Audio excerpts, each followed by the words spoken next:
Bref, nous allons nous intéresser à l'actualité et c'est Barthélémy Diaz. Oui, encore. Alors, interdit d'accès à la mairie, Barthélémy Diaz dénonce. Nous sommes en démocratie. Le Sénégal n'est rien d'autre qu'une dictature. Est-ce que nous en sommes à ça? Est-ce une vue de l'esprit ou pas? Parce que quand même les hommes politiques nous ont habitués à des déclarations fracassantes. Souvent c'est pour donner un peu de relief, pour faire mousser.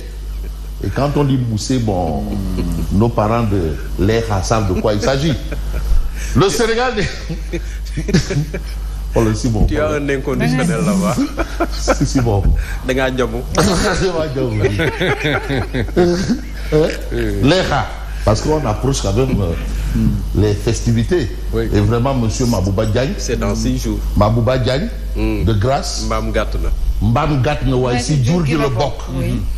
Mbam Gatna, ouais, ici, Djourgi le Bok. Mais amna Mbam bu gëna gatt Mbam. Waaw. Mais comme Koudal Beren Mbam là. De toutes les façons, hein, il faut que le marché soit bien approvisionné en Kougaki. Le Sénégal n'est rien d'autre qu'une dictature. Ça, c'est la sortie au vitriol. C'est un pavé dans la barre, hein, signé Barthélémy Diaz. Mais ce qui devrait être un simple point de presse a pris une tournure inattendue. Un simple point de presse. Un point de presse, c'est rien d'autre. Je viens, je m'exprime. Je parle à l'opinion via la presse. Accompagné de Bougane, le maire de Dakar s'est retrouvé dans un supermarché. Bon, le supermarché à côté de la ville de Dakar, pour ceux qui connaissent Dakar, on sait.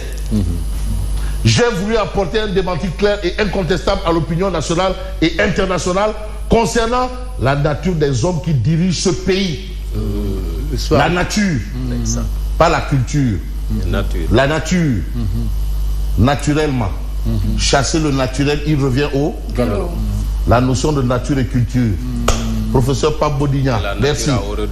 Sang su, le G ne se prononce pas, il est muet. Sang su. Voilà. Il dit non, c'est pas sang su. Mais le G ne se prononce pas. Non, c'est bien sang su. Sang su. Merci, professeur. Autant suspendre ton vol. Bref, on reste avec Tribune Quotidienne. Monde rural, centre urbain. La situation économique. En tout cas, c'est carabiné. Au regard de l'actualité de Tribune, c'est carabiné. Monde rural, carabiné. Centre urbain, carabiné. Misère faite, galère partout. C'est-à-dire même la queue du diable, la queue, je dis bien la queue du diable, on ne la voit même pas pour la tirer. On se la dispute. Voilà, on la cherche d'ailleurs. La queue du diable. Bon. Peut-être ne pas trop verser dans le débat autour du sexe des anges, je reste dans le vif du sujet. La mauvaise récolte d'arachide de cette année accentue la misère. On ne nous a pas encore dit exactement les estimations autour justement de la quantité attendue. Jusque-là. Peut-être que bon, ben, bref, on aura l'information. Non, voilà, parce que aussi la direction de la statistique en la matière. Ah non, on attend un 12 campagne. Donc c'est l'ancien ministre de l'Agriculture, Ali Ngouille. C'est lui qui doit se prononcer. C'est sa campagne à lui. C'est la campagne de Ali Ngouille. C'est pas la campagne de Mabouba. Mabouba, il y aura mes outils. Voilà. Affaire où on dit vilain à son camarade, où est le problème du chien pasé? Mais lui, il est devenu... Pourquoi tu dis vilain comme chien pasé? C'est quoi? Il est devenu subitement mythique. Qui ça? Mabouba Diagne. Mythique. Mythique. Oui. Alors, en tout cas, au départ, il était mirifique. Il était mythique. Ouais. Au départ, il était mythique. Ouais. Il est devenu subitement mythique. Mythique, ouais. Alors, la mauvaise récolte d'arachide de cette année accentue la misère de il est où Mabouba? Ah non, Mabouba. Bon, l'accès à l'engrais est toujours un casse-tête pour les paysans. Ça, c'est un gros souci.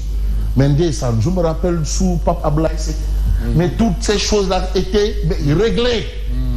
Tout était réglé. Mais consigné, cacheté, signé. Donc, on a fait 1000 pas en avant, 60 000 pas en arrière. C'est pire que donc la danse du tango. Ouais, le tango, voilà.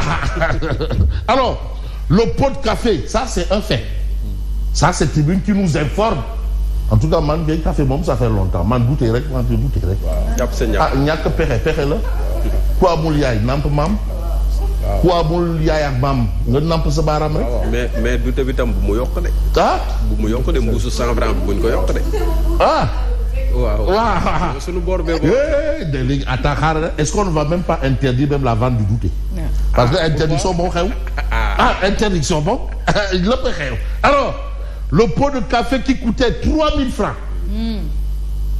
passe à 3800. Bon café, Bini. En tout cas, café. C'est café, comme disait Zos. Nous menons café. En tout cas, on reste avec Tribune qui nous dit requête d'Aïssata Tall Sall et compagnie sur l'annulation du bureau de l'Assemblée nationale, mais le Conseil se déclare incompétent.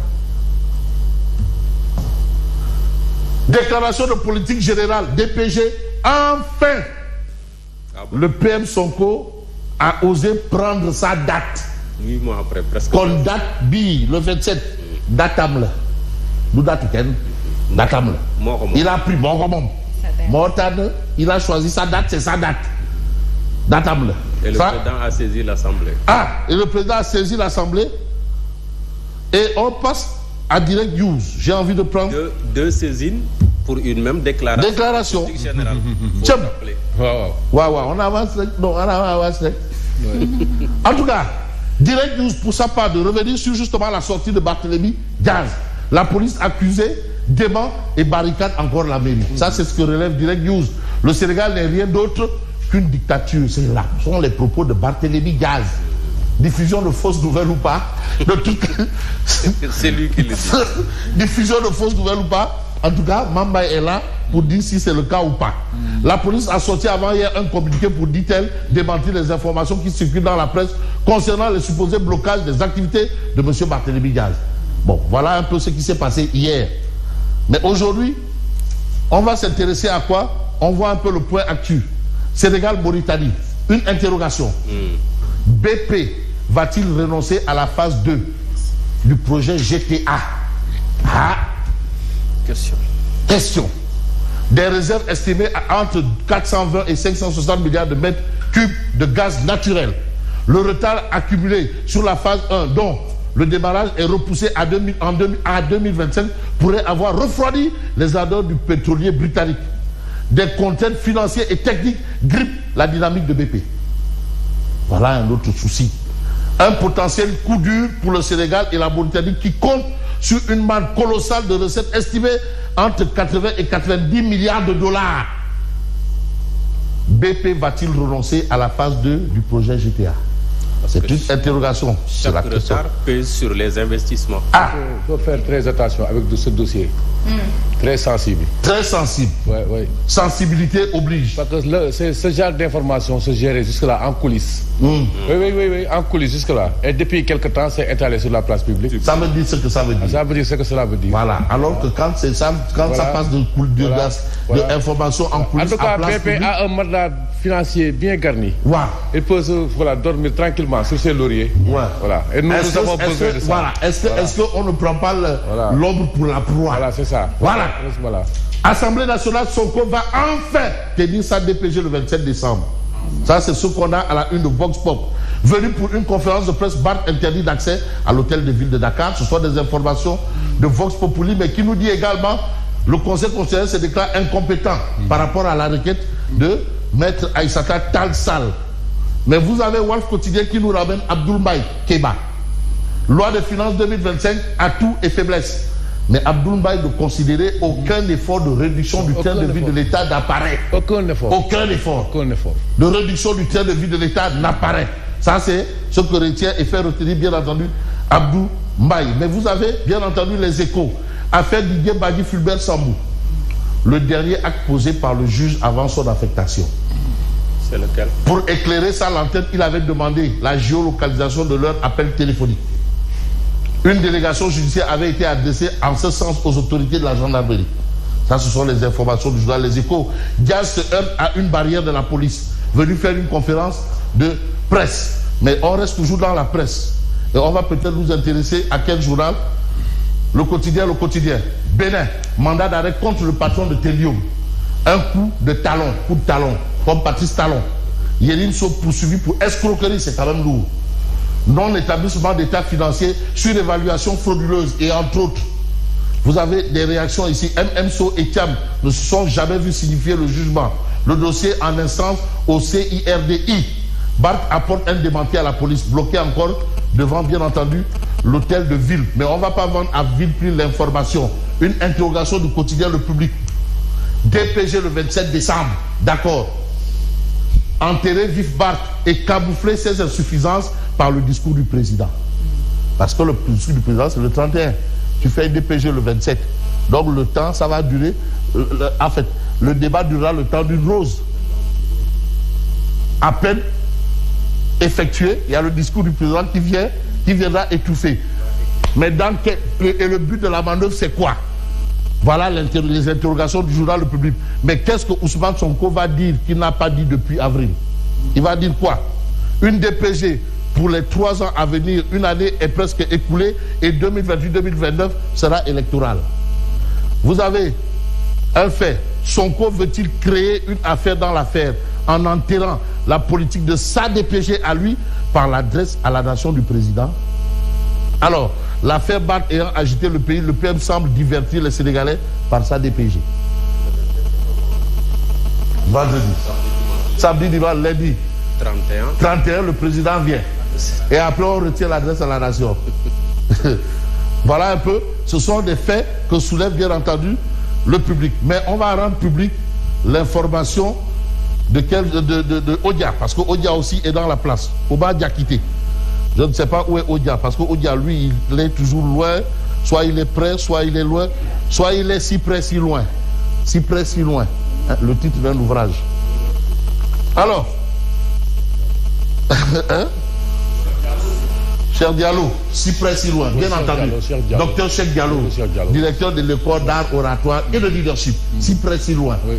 Alors, la justice béninoise est sur mes talons, Patrice Talon. Yérim, carrefour des hommes d'affaires suspects. Et vous avez Doro Gueye. Et la police française me déclara, chérie Clara, hors la loi. Il est fort. Oh non, Odia est trop fort. Mais là, c'est les talons, et ici, les talons sont enlevés. Voilà Doro Gueye, chérie Clara. Voilà. Et la police française déclara Clara, hors la loi. Carrefour des hommes d'affaires. Voilà un peu la situation qu'évoque bien entendu Odia. Odia aurait pu mettre aussi dans le panier un autre homme d'affaires actuellement dans les liens de la détention. En attendant, merci et bonne continuation. Moi, 4 minutes, Fabrice.